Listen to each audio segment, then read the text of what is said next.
아주 무지막지하게 이번에 바꾸는데 그 강경하게 나가야 됩니다.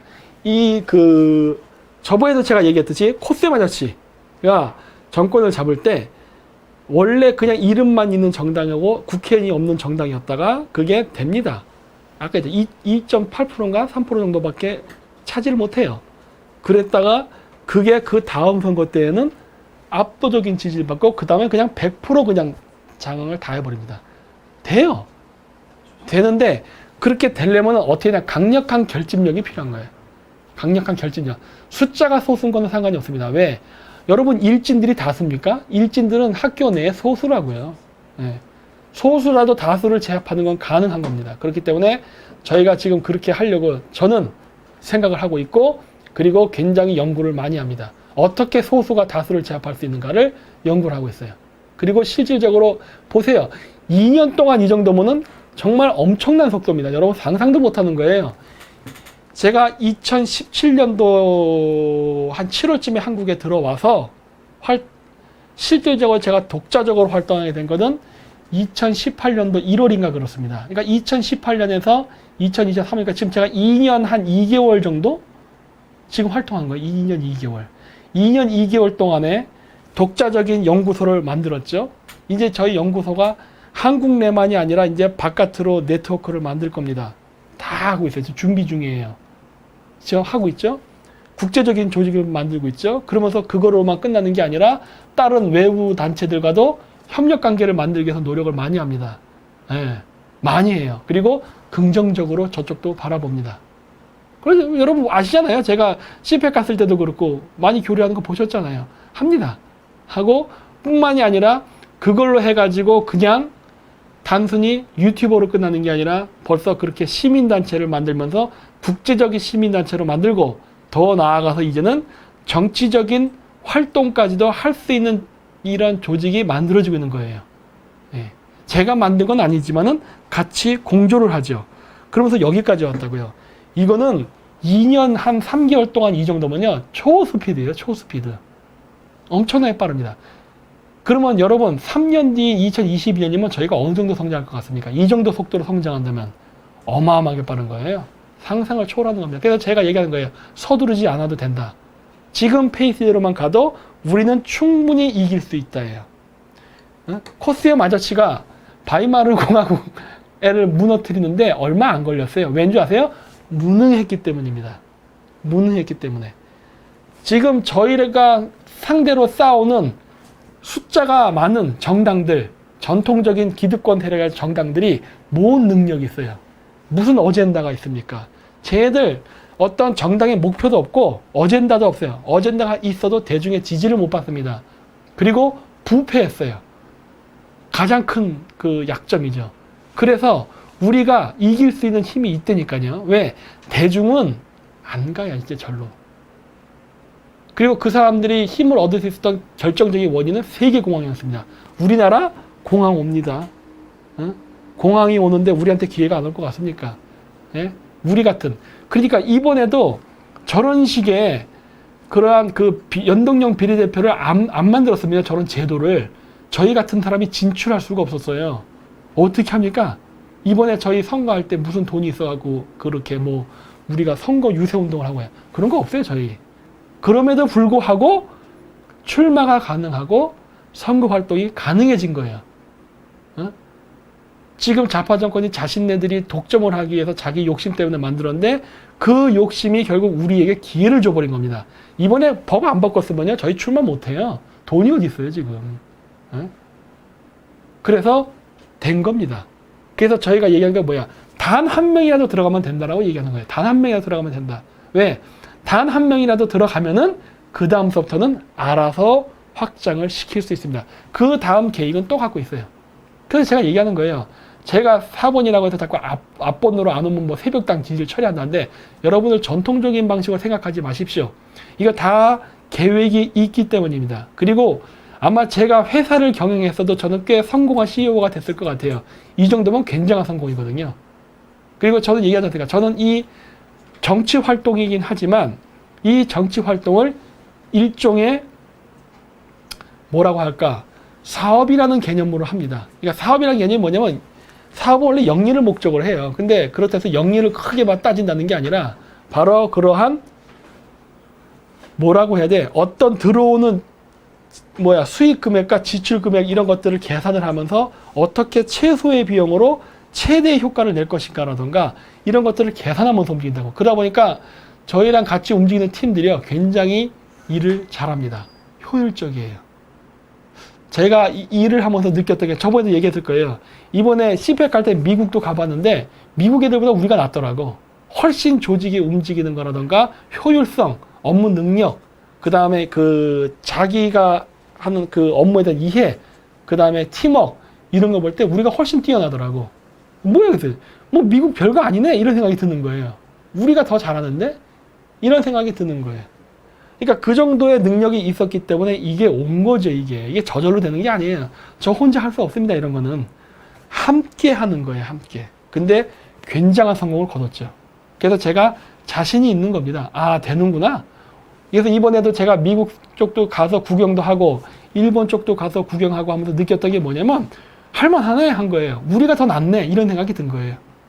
그러니까 한국 정치가 낫다라는 게 아니라 우리가 만들어 놓은 이 조직이 훨씬 더 효율적이고 뛰어나네 라는 생각이 드는 거예요. 일본 사람들도 물어보고 하더라고. 어떻게 그렇게 운영해요? 그런 거예요. 어떻게 운영하겠냐? 원래 이렇게 하는 거예요. 저도 이렇게 운영하는 방식을 다 책 보고 배운 거라고. 예. 배운 걸 다 책 보고 배운 거예요, 저도. 근데 책으로 배웠던 거를 실질적으로 제가 이렇게 현실에서 실험을 해보는 거지. 이게 되는가 안 되는가. 이런 것들. 뭐 엘빈 토플러의 제3의 물결에 나오는 뭐 에더 크래시라고 해가지고 뭐 이렇게 뭐라고 해야 돼? 그 어떤 프로젝트가 있으면 IT 회사에서 많이 하지만 프로젝트성 어떤 사업이 일어나면 각자의 전문가들이 모여서 한번 그룹을 형성해서 프로젝트를 하고 끝나면 또 흩어지고 이런 것들.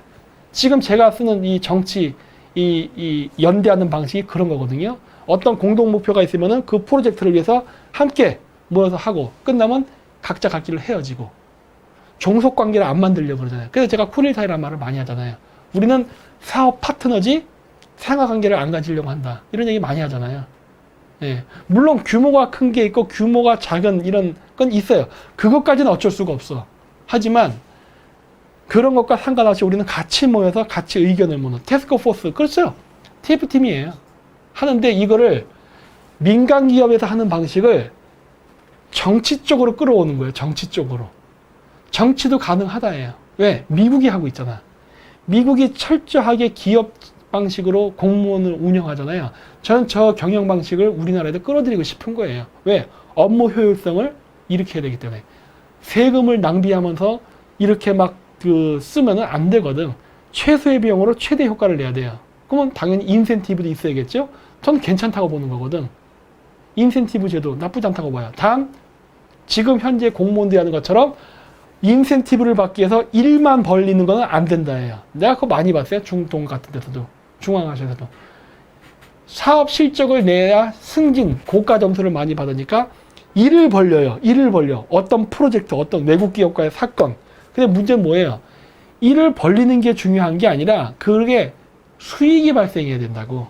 결과물이 나와야 돼요. 자원 내기를 했으면 유전지대를 장악을 해가지고 유전에서 기름이 나와야 돼. 그래야 그게 고가 점수로 인정이 돼야지. 계약만 체결했다고 고가 점수를 주는 거는 안 된다예요. 왜?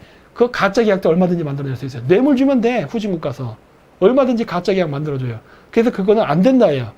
공무원들이 효율적으로 일을 못하게 되고 자꾸 꼼수만 부리려고 한다고. 그래서 안 된다는 거야. 그래서 사업 체계라는 게 중요한 게 아니라 사업 체계를 통해서 실질적으로 이익을 끌어냈을 때 되는 거예요.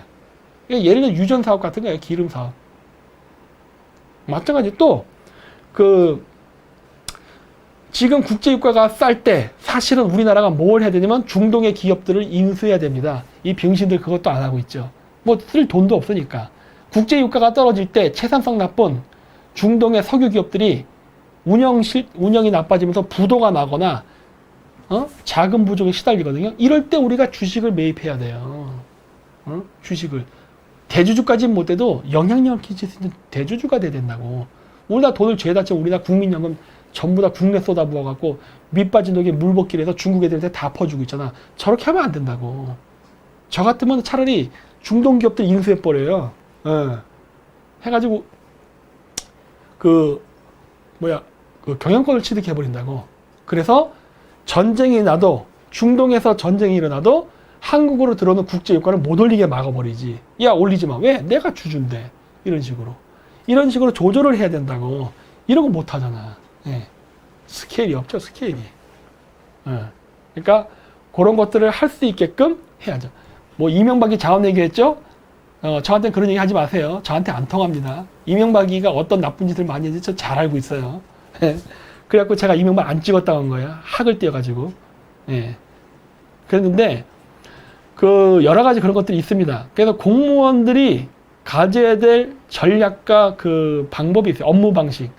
이게 우리나라에 지금 정책이 안 돼 있어요, 지금. 그러니까 하는 법을 모르는 것 같아. 어떻게 일을 해야 효율적인 업무가 되는지. 그러니까 제일 중요한 게 뭐예요? 조직 구조를 만드는 게 되게 중요해요. 시스템. 저는 항상 그걸 보거든. 그러니까 저는 미국 가서 이번에 제가 뭐 한다 했어요? 난 CPEC 가는 거, CPEC 그 참 가는 게 목적이 아니라 그 사람의 운영 방식을 보러 간다 했잖아요. 행사를 어떻게 진행하는가를 본다고. 아, 장소를 저기다 선정했네? 왜 저기다 장소를 선정했을까? 그리고 행사를 주고 난 주체는 누구야? 그리고 이 행사를 주최하면서 누구를 초대하는가? 행사를 어떻게 만들고, 어떻게 진행하고, 사람을 어떻게 모으고, 사람 등록을 어떤 방식으로 운행하는가? 자원봉사를 어떻게 사람들을 끌어내는가? 전 이런 걸 보는 거라고. 저는 거기에 더 관심이 있는 거예요. 어떻게 이거를 움직여 나가는가? 근데 결론은 뭐다? 우리가 더 잘할 수 있다야. 저 정도는 우리가 더 하죠. 우리가 비공개 강연할 때 사람들 얼마나 많이, 매달 거의 일주일에 한 번씩, 한 달에 4번씩, 500명에서 700명이 오는 강연을 했잖아요. 우리는 그런 걸 늘 해왔었다고. 이미 작년 동안 우리는 그 연습을 다 했어요. 연습을 했겠고, 자원봉사자들 운영하는 방식이라던가, 그리고 어떻게 광고를 해야 되고, 어떻게 그 조직 운영을 하고, 연락 체계를 취하는가, 이걸 다 해놨다고. 여러분, 갑자기 500명 이런 거 모으기 쉽지 않습니다. 그래서 보통 단체장들하고 연맹 관계를 맺어요. 근데 저희는 그런 거 없잖아요. 그런 거 없이 한다고. 그거 단체장이랑 이거 맺어지려면 또 이거 들어가잖아. 우리는 그런 게 없는 거예요. 그러니까 어떻게 돼? 정말 최소의 비용으로 최대 효과를 내게끔 만드는 방법을 만들어낸 거라고. 예. 만들어냈어요. 그리고 이제 그 네트워크와 그 노하우를 가지고 지금 운영을 하는 거라고요. 그러다 보니까 어떻게 돼요? 이제 전체적으로 다 우리 팀원들도 업무를 오랫동안 같이 하면서 노하우가 쌓이니까 어떻게 돼요? 처음에는 요거 하나밖에 못했어. 업무 능력이 늘어나니까 요거까지 할 수 있는 여유가 생기는 거야. 그만큼 업무가 같은 시간이라도 많이 할 수 있게끔 되는 거예요. 이게 중요한 거거든. 예. 그러면서 어떻게 운영, 그러니까 운영의 방식이지. 이런 것들을 좀 저희가 배우는 거라고요. 지금도 배우고 있어요. 지금도 배우고 있어. 요거를 확장시켜 나가는 거라고. 요 조그만 사회에서 이제 정당 규모로 확장을 시킨 거예요. 정당 규모에서 좀 더 확장이 된다면 정부가 되겠죠? 이렇게 가는 거라고. 네. 그러니까 지금 이런 식으로 우리가 연습을 하면서 지금 나가는 거기 때문에 될 수 있답니다. 그리고 제일 항상 보는 건 사람이에요. 네. 인재난이 제일 심각하죠. 근데 인재난도 점점 제가 봤을 때 해결이 될 것 같습니다. 점점 어느 정도 이제 나름대로 명성도 쌓이고 인지도도 올라가니까 인재들이 모입니다. 모이고 있어요. 단 그 사람들 저희가 다 받아들일 수가 없는 게 문제지. 왜? 비용의 문제. 싱크탱크도 운영해야 돼요. 전 싱크탱크를 만드는 거에 굉장히 관심이 많아요. 싱크탱크를 만들어야 되는데 지금은 싱크탱크를 운영할 수 있는 그게 안 돼요. 자금적 여유가 없어요. 그래서 못하는 것 뿐이에요. 할 수 있는 사람들은 찾아놨어요. 할 수 있는 사람들은 찾아놨지만 운영할 수 있는 방법이 없기 때문에 못하는 거예요. 하지만 그것도 할 겁니다. 정당이 만들어지면은 할 수 있어요. 그래서 제가 얘기하는 거예요. 단 한 명이라도 당선을 시켜야 된다. 왜? 저는 그거를 이용해서 할 수 있는 게 많기 때문에.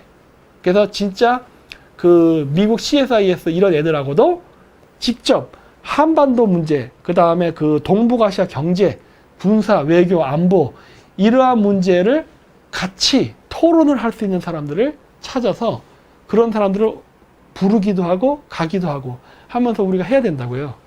원래 이번 4월 달에 우리는 그 차이나 언센서드 애들하고 우리가 같이 하려고 했어요. 이거 우한 필름 때문에 못했다고 제가 편지까지 보여드렸잖아요. 원래 하려고 했다고. 예. 할 때 우리가 뭐 어떻게, 뭐 미국이니까, 우리를 도와주세요. 그게 아니잖아요. 우리가 비용 다 된다고 하잖아. 비행기 값도 호텔, 그 다음에 행사장 빌리는 대관 비용, 그 다음에 그 사람 연설하면 연설에 대한 연설비 대가 전부 다 지불한다. 식비까지. 그렇게 하는 거죠. 여기까지 미국이 유럽에 가보는 나토군의 대부분이 미군이잖아요. 미국은 맨날 돈 쓰면서 이랬다고. 근데 우리는 어때요? 괜찮아. 너희만 오면 된다예요. 나머지는 우리가 알아서 다 해요. 이렇게 나가야지. 그러니까 저쪽에서도 관심을 갖는 거죠. 왜? 보통 미국하고 연결하는 게 뭐예요? 미국 연결해서 어디 뭐 CIA 붙잡고 뭐 어디 뭐 자금 좀 받을까요? 맨날 이런 소리 하는데 우린 그게 아니잖아요. 우리가 돈 있어. 돈 있으니까 너희만 오면 돼. 우리가 원하는 사람만 불러줘. 이거거든요. 우리가 원하는 사람. 왜? 우리는 이 지역에서 대중의 관심을 갖게 해야 되고, 그러면서 대중하고 소통이 되게 하고, 우리가 만드는 국제 컨퍼런스에 가치를 올려야 되고, 이런 것들을 해야 되는데, 그러면 괜찮은 사람 불러야 될 거 아니야. 근데 괜찮은 사람을 불러와야 되는데, 그걸 어떻게 하겠어, 우리가. 그러니까 얘기하는 거 아니야. 비용은 우리가 해줄게. 비용은 우리가 해줄게. 사람만 보내줘. 근데 그 과정을 하려면은 또 인간관계를 맺어야죠. 예. 이런 식으로 한 거예요. 그러니까 이런 식으로 착착착 만들어놔요. 그러니까 우리는 다른 그 우파 단체랑은 다르게 움직이는 거죠. 예. 우리는 그지같이 나간다예요. 그러니까 저희가 이렇게 하는 겁니다. 그러니까 우리가 다른 정당 이런 거랑도 이런 협상을 할 때도 절대 고개 숙이지 않는 거예요. 왜? 우리는 우리가 하고자 하는 목적이 있거든. 이 목적을 같이 하면은 동참한다예요. 그러니까 우리는 그런 거지 뭐. 우리한테 돈 줄 필요 없어요. 돈 주지 마. 뭘 돈 줘. 구질구질하게. 우리가 하고자 하는 게 이거거든. 이 일을 같이 할 수 있어 없어. 있으면 같이 움직인다예요. 못해? 그러면 알아서 하세요. 이런 게 저희 방침 아닙니까? 그러니까 저희는 저희의 그 방침을 안 바꾸잖아요. 지금 저쪽 다른 국회의원들처럼 뭐 비례번호가 뭐 자기가 원하는 대로 안 됐다 안 됐다 뭐 탈퇴하고 우르르 이리 가고 저리 가고 이런 짓을 하는 게 아니니까. 저도 비례 맨 꼴찌 4번 아닙니까? 앞쪽을 안 봤잖아요. 맨 꼴찌로 봤잖아. 네. 왜? 바라보는 관점이 다르다니까. 바라보는 관점이. 예. 저희가 보는 관점이 다르요. 추구하려는 방법과 목표가 다르니까. 그러니까 일반적인 그러한 움직임을 안 간다고. 근데 이러한 저희들의 움직임이 오히려 대중의 그러한 지지를 받아나가고 있죠. 점점 받아나가고 있죠. 점점 강력해지고 있어요. 네. 그래서 싱크탱크를 꼭 만들 겁니다. 내년에 그게 된다고. 그러니까 국회의원이 한 명 나와야 돼요. 싱크탱크가 만들어져야 지금처럼 만드는 공약이 아니라 좀 더 멋있는 공약을 만들 수 있어요. 그리고 저는 스마트 시티 건설에 관심이 많습니다. 네. 앞으로 미래 사회는 스마트 시티 건설로 가요. 암호화폐로 갑니다. 근데 그 가는 어쩔 수 없는 대세를 거부만 하지 않는 게 아니라 받아들일 생각이에요. 근데 그걸 만들 때 그 표준을 한국 표준으로 만들고 싶은 거예요. 이게 새로 만들어지는 국제 표준이거든. 이 표준을 한국 표준으로 만들어 버리려는 거예요. 우린 삼성이라는 기업이 있기 때문에 가능해요. 예, 된다고. 우리만 제대로 하면 돼요. 그러면 되기 때문에 그렇게 해서 우리가 표준을 만들고 이 표준을 세계에 퍼뜨리면 그게 기축 통화가 되는 거고 기축 시스템이 되는 거예요. 아니? 맞지? 이게 얼마나 중요한 건데. 응? 여태까지 여러분들이 맨날 열심히 일해서 일해갖고 쥐꼬리만 월급 받던 시대에서 우리가 이 시스템, 세계 시스템의 헤게모니를 장악해버리게 되면은 그냥 저절로 먹습니다. 마치 싱가포르가 지금의 위치에 있기 때문에 모든 선박들이 거기를 거쳐서 가서 진짜 싱가포르 국민들이 대충대충 공부해도 저절로 버는 돈이 많은 것처럼. 왜? 물리 허브니까. 그런 식으로 강대국이 갖는 그런 고정 수입 있잖아요. 이런 걸 우리는 만들어야 되는 거예요. 근데 한국이 지금 만들 수 있거든.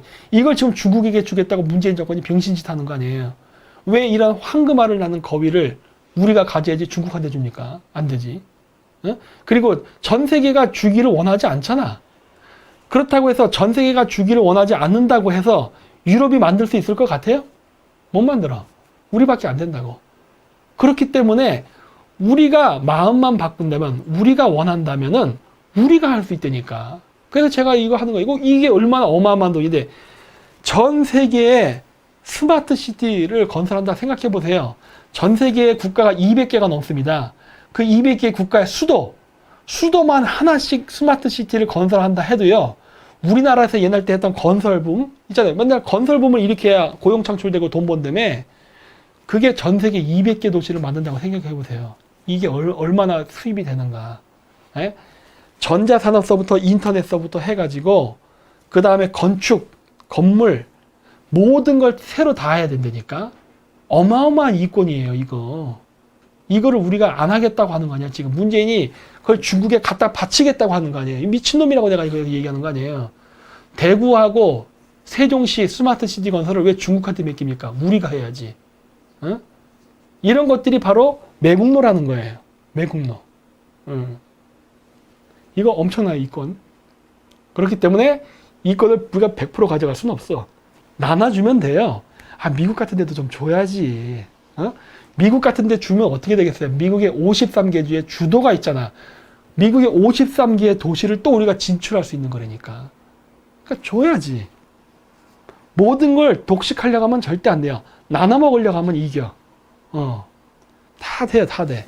그렇게 해서 그 스마트 시티를 우리가 원하는 방식으로 할 수 있어요. 그러면 그 스마트 시티 운영을 하기 위한 서버 관리자서부터 IT 엔지니어들이 한국인이 매니저로 안 갈 수 없게 됩니다. 왜? 우리가 만들었으니까. 그렇게만 해도 벌써 몇 명의 고용이 창출되는 거예요, 벌써. 어마어마한 고용 창출이 된다고. 네. 그렇게 되는 겁니다. 그러니까 시대가 바뀌게 되면 바뀐 시대에 맞는 직장이 창출이 되는데 그 바뀐 창출된 직업을 누가 가지냐의 문제예요. 농경사에서 산업시대로 넘어갈 때 그 산업시대로 넘어가는 그 산업 인력이 되는 노동자가 되기 위해서는 그 노동자의 지식을 배워야 되는 거라니까. 안 배우면 어떻게 돼요? 평생 농민이 되는 거야.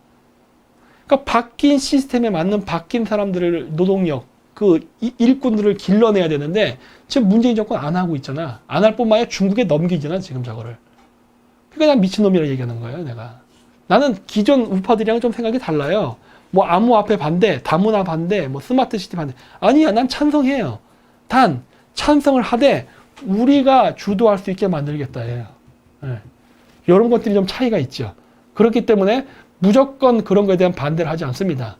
암호화폐 찬성이에요. 하지만 그 암호화폐도 우리가 원하는 방식으로 돼야 돼. 우리가 원하는 방식으로 안 돼? 그러면 계약 파토내버리니까 안 해. 계약서 찢어버려야지. 그렇게 해야 되는 거예요, 지금. 예. 그러니까 그러한 시대가 올 수 있게끔 지금 준비를 해야 됩니다. 그리고 지금 돼요. 암호화폐를 갖고 우리가 할 수 있는 게 얼마나 많은데 제 머릿속에 무진장 많죠. 많지. 그래서 제가 얘기하잖아요.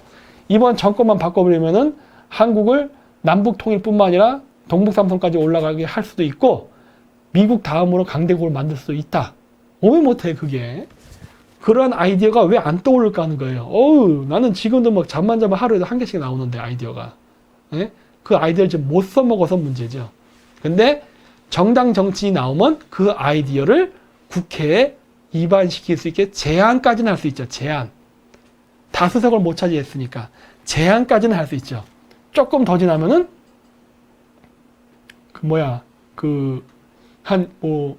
예를 들어 2022년 같은 경우 국군의 날 행사를 하면서 만들어낼 수도 있는 거예요. 얼마든지 가능해요. 네.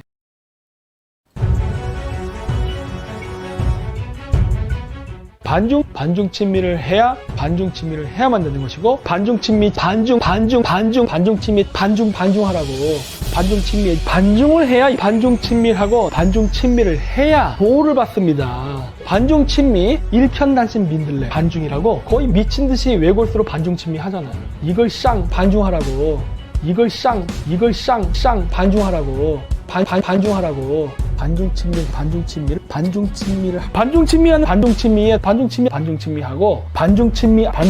왜 해야 되는지를 무조건 반중친미를 하기 위해서 반드시 반중친미를 해야 됩니다. 반중친미 안 한 새끼랑 일 안 해. 반중친미를 해야겠습니다. 반중친미 안 하면요, 반중친미 안 하고 이상한 짓 하는 것 같다? 저 새끼 숨줄 끊어. 그래서 여러분들 우린 뭐 하면 되느냐? 반중친미 하면 되니까 반중친미를 하는 반중친미 안 할 때 저 새끼 숨줄 끊어. 반중친미를 계속 하는 한 반중친미 반중 친미를 여러분들이 반중 친미 결국 반중이 반중 친미 하시면 돼요. 반중 친미를 해야만 반중 친미의 우리는 국익 차원에서 반중 친미 하시면 돼요.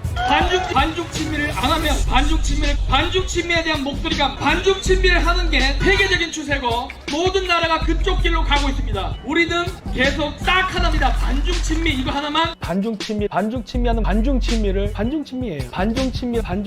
왜 반중 친미를 해야 되는지, 반중 친미 안 하면 망한다예요. 반중 친미는 대세가 돼가고 있어요. 반중 친미는 무조건 반중 친미가 가장 어렵기 때문에 그래. 반중을 우리나라의 반중 친미는 모든 대세를 뒤집어 버릴 거예요. 반중 친미를 시중 일관 반중이에요.